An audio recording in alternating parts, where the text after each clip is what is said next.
Hello students, টিকেডি ক্লাসরুমে সকলকে স্বাগত।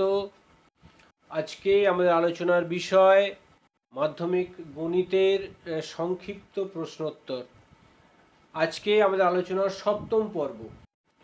তো সপ্তম পর্বের আলোচনা শুরুতেই আমরা একটা 1 নম্বরের শর্ট কোশ্চেন আমরা করব, এমসিকিউ মাল্টিপল চয়েস। দেখো, যেখানে বলা হয়েছে যে ত্রিভুজ এবিসি এর পরিবৃত্তের কেন্দ্র হচ্ছে ও, এবং ও এ বি সমান যদি 50 ডিগ্রি হয় তাহলে এ সি বি এর মান কত হবে। তো প্রথমে দেখো, আমরা একটা ও কেন্দ্রীয় বৃত্ত এঁকেছি এবং তার মধ্যে ত্রিভুজ এবিসি রয়েছে। এবিসি ত্রিভুজের পরিবৃত্তর কেন্দ্র হচ্ছে ও যেহেতু, এবং এখানে ও এ বি এটার মান 50 ডিগ্রি বলা হয়েছে। তাহলে আমাদের বার করতে হবে এই এসিবি কোণের মানটা কত, এটা আমাদের নির্ণয় করতে হবে। ঠিক আছে, তো দেখো এখানে ও কেন্দ্রীয় বৃত্তে ও এ এবং ও বি দুটোই হচ্ছে ব্যাসার্ধ, তার মানে দুটো ব্যাসার্ধ যেহেতু সমান, অতএব এই ত্রিভুজ ও এ বি এ বা এ বি ও এই ত্রিভুজটা কিন্তু সমদ্বিবাহু ত্রিভুজ, এবং সেক্ষেত্রে এটা 50 ডিগ্রি হলে এটাও কিন্তু 50 ডিগ্রি হবেই। ঠিক আছে, তো অঙ্কটা তাহলে আমরা এইভাবে করব যে ত্রিভুজ এ ও বি এর ও এ সমান হচ্ছে ও বি, অতএব আমরা লিখতে পারি যে ও এ বি কোণ সমান হচ্ছে ও বি এ কোণ সমান হচ্ছে 50 ডিগ্রি। তাই এই দুটো যদি 50 ডিগ্রি হয় তাহলে এখান এ ও বি কোণের মানটা আমরা তাহলে পাবো। অতএব কোণ এ ও বি কোণ সমান হচ্ছে, যেহেতু তিনটে কোণের যোগফল 180 ডিগ্রি, তাহলে 180 ডিগ্রি মাইনাস 50 ডিগ্রি করে যে দুটো কোণ রয়েছে সেই দুটোকে আমরা বাদ দেব, সমান হচ্ছে 180 ডিগ্রি মাইনাস হচ্ছে 100 ডিগ্রি সমান হচ্ছে 80 ডিগ্রি। অর্থাৎ আমরা এখানে পেলাম যে এ ও বি কোণের মান হচ্ছে 80 ডিগ্রি, এই কোণটার মান হচ্ছে 80 ডিগ্রি। এখন দেখো, এই এ বি বৃত্তচাপের উপর অবস্থিত, এটা হচ্ছে কেন্দ্রস্থ কোণ এবং এটা হচ্ছে বৃত্তস্থ কোণ, এসিবি হচ্ছে বৃত্তস্থ কোণ। তাহলে এখান থেকে আমরা পাবো, অতএব আমরা এখান থেকে বলতে পারি যে কোণ এ সি বি সমান হচ্ছে হাফ কোণ এ ও বি, সমান হচ্ছে হাফ ইন্টু এ ও বি কোণের মান হচ্ছে 80 ডিগ্রি। তো কাটাকাটি করলে আমরা এখান থেকে পাবো 40 ডিগ্রি। ঠিক আছে, অর্থাৎ আমাদের এখানে অপশনটা হচ্ছে ডি অপশন। অর্থাৎ এক্ষেত্রে অঙ্কটার উত্তর হলো এই এসিবি কোণের মান 40 ডিগ্রি হবে। তো অঙ্কটা তোমরা এইভাবে করবে, আশা করি সকলে বুঝতে পেরেছো। এবারে ত্রিকোণমিতির একটা ছোট প্রশ্ন দেখো, 2 নম্বরে রয়েছে, যেখানে দেওয়া আছে যে tan 2x into tan 2y সমান যদি 1 হয় তাহলে sec x প্লাস y এর মান কত হবে, এটা আমাদের বার করতে হবে। তো আমাদের প্রথম কাজ হচ্ছে x প্লাস y এর মানটা কত এটা আমাদের নির্ণয় করা। ঠিক আছে, তো চলো দেখা যাক কি করে করা যায়। তো প্রথমে আমরা এটাকে এইভাবে লিখবো যে tan 2x into tan 2y is equal two 1, বা এখান থেকে আসবে tan 2x is equal to 1 by tan 2y, বা tan 2x is equal to হচ্ছে cot 2y। এখন এটা পুরো কোণের অঙ্ক, অতএব cot থিটাটাকে আমরা tan থিটার আকারে লিখতে পারি। আচ্ছা, আমরা পাশে না করে নিচেই আমরা দেখাচ্ছি, বা আমরা এখান থেকে লিখতে পারি যে tan 2x is equal to tan 90 degree minus 2y। tan 90 degree মানে থিটা সমান কট থিটা, তো পুরো কোণের সেই নিয়মে এটা হবে। দুই দিক থেকে যদি আমরা ট্যানকে বাদ দিই তাহলে আমরা বলতে পারবো যে অতএব দেবো এখানে একটা, অতএব 2x সমান হচ্ছে 90 ডিগ্রি মাইনাস 2y, বা এখান থেকে আসবে 2x প্লাস 2y সমান হচ্ছে 90 ডিগ্রি। এবারে আমরা এখান থেকে একটা 2 কমন নেব, 2 কমন নিলে আমরা পেয়ে যাব x প্লাস ওয়াই সমান হচ্ছে 90 ডিগ্রি, বা x প্লাস ওয়াই সমান হচ্ছে 90 ডিগ্রি বাই 2, অতএব x প্লাস ওয়াই সমান হচ্ছে 45 ডিগ্রি। তো আমরা তাহলে x প্লাস ওয়াই এর মানটা পেয়ে গেছি 45 ডিগ্রি। এবার আমরা এখানে বসাবো, অতএব sec x plus y is equal to হচ্ছে sec 45 ডিগ্রি, এবং sec 45 ডিগ্রির মান হচ্ছে √2, এটা তোমরা জানো। তো তাহলে এই অঙ্কের উত্তর হচ্ছে √2। তো অঙ্কটা তোমরা এইভাবে করবে, আশা করি সকলে বুঝতে পেরেছো।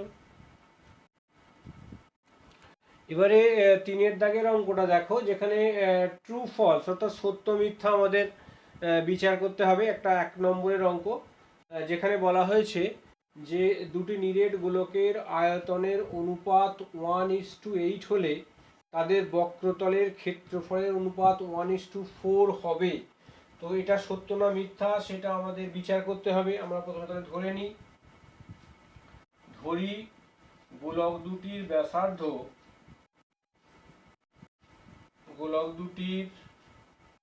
ব্যাসার্ধ যথাক্রমে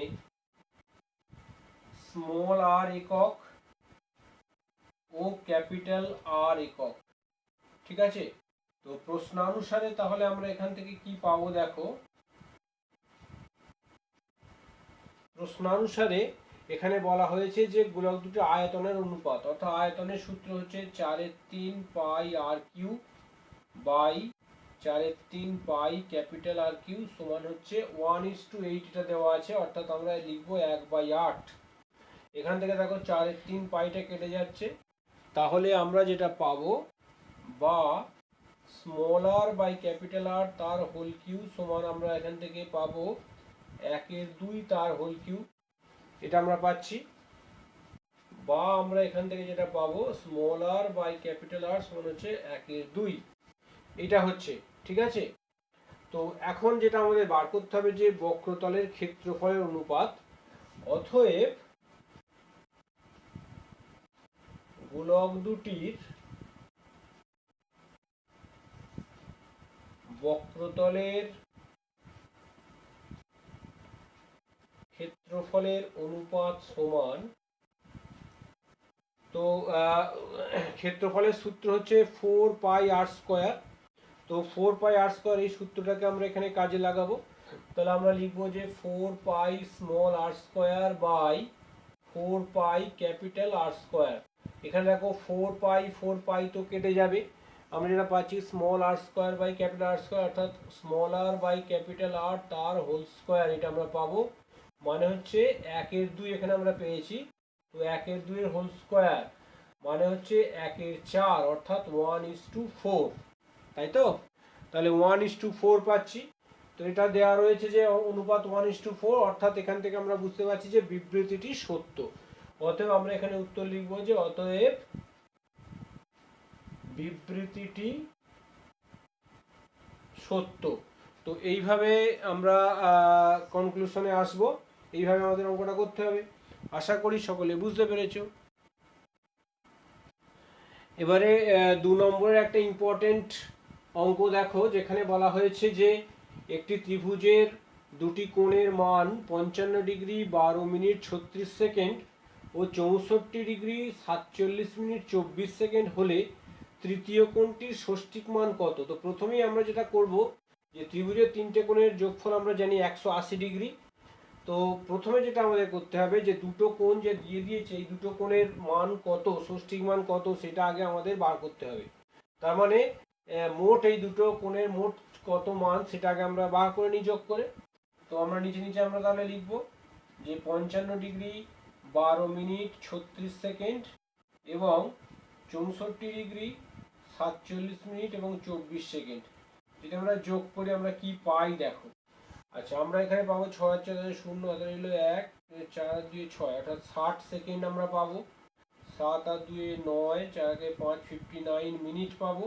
আচ্ছা, 4 আর 5 9, 5 আর 6 11, 119 ডিগ্রি 59 মিনিট 60 সেকেন্ড পাবো। এখন দেখো 60 সেকেন্ড মানে হচ্ছে 1 মিনিট, তাহলে আমরা এখানে লিখবো 119 ডিগ্রি, একটা যোগ করে আমরা দেখিয়েই দিই। ঠিক আছে, তো যোগ করে আমরা যদি দেখাই 59 প্লাস 1 এত মিনিট হবে, সমান হচ্ছে 119 ডিগ্রি 60 মিনিট।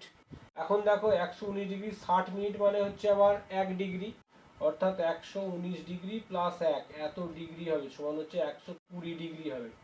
অর্থাৎ দুটো কোণের যোগফল হলো 120 ডিগ্রি। তাহলে তৃতীয় কোণের ষষ্ঠী মান আমরা সহজেই পেয়ে যাব। অতএব ত্রিভুজটির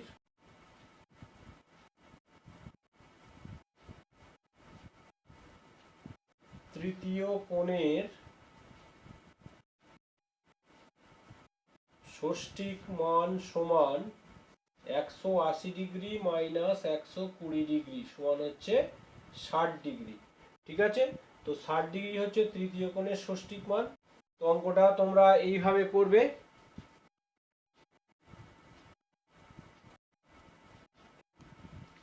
এবারে আরো একটা ইম্পর্টেন্ট অঙ্ক 2 নম্বরের দেখো, যেখানে বলা হয়েছে যে একটি ঘনকের ধারের দৈর্ঘ্য 50% বৃদ্ধি পেলে ঘনকটির সমগ্র তলের ক্ষেত্রফল শতকরা কত বৃদ্ধি পাবে।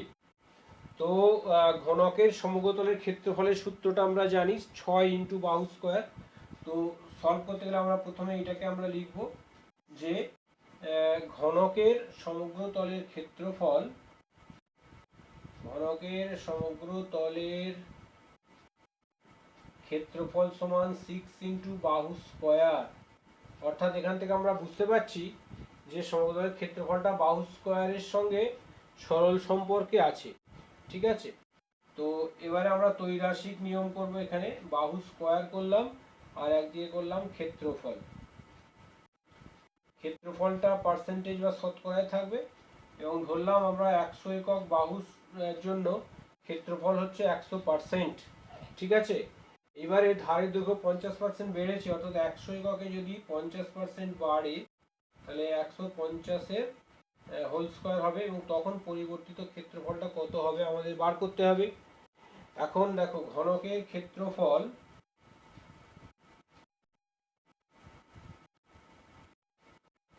ঘনকের ক্ষেত্রফলের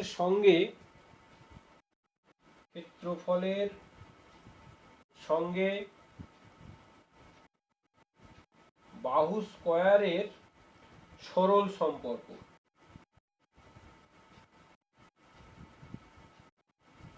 বাহু স্কয়ারের সরল সম্পর্ক। ঠিক আছে, তাহলে আমরা লিখতে পারবো যে অতএব পরিবর্তিত ক্ষেত্রফল সমান, এখান থেকে শুরু করি, অতএব পরিবর্তিত ক্ষেত্রফল সমান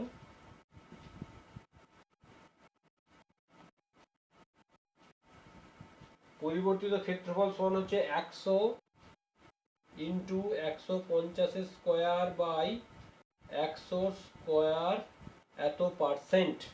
ঠিক আছে, তো এটা আমরা পাবো সমান, আমরা এখান থেকে করতে পারবো যে 100 গুণিত 150 গুণিত 150 নিচে হচ্ছে 100 গুণিত 100 এত পার্সেন্ট।